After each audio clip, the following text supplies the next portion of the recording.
Настани ли се вече? Почти. У майка си ли ще останеш? Да. Както знаеш, къщата е голяма. Добре. Направих чай. Ще пиете, нали? Благодаря ти. Айлин, ти си знаела? Да, нещо такова. После ще се разправяме. Остави момичето. Аз я помолих да не казва. Извинете ме. До кога смяташе да го криеш? Аз не крия нищо. Ти и без това не беше тук. Рано или късно щяхме да се видим. Можеше да ми звъннеш, а не да се срещаме на пътя. Стига, моля те. Защо смени отдела? Можеше да останеш и тук. Там ме назначиха. Можехме да го променим. Да се беше обадило на татко Раза. Не исках. Заради мен ли? Така е по-добре. И за двама ни. И за двама ни.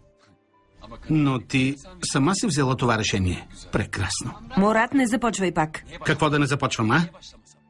Скандал. Още не дошъл и започна да ме разпитваш. Мурат, добре дошъл. Здравей. Добре заварил. Как си? Добре. Здравей. Да ви запозная. Зейнеп, Мелек. Здравей. Мелек е в нашия екип. Така ли? Здравейте. Известната Зейнеп. Приятно ми е. И на мен. Стига, бе! Ела. Зейнеп? Как си, момиче? Как си, батко Хисньо? Откъде се появи така изведнъж? Еха! Вече съм назначена. Браво! Добре дошла! Добре заварила. Трябваше да се обадиш поне. Трябваше, но не го направи. Нека тя сама да ви каже. Каква е тази еврява? Какво става тук? Шефе? Зейнеп, добре дошла.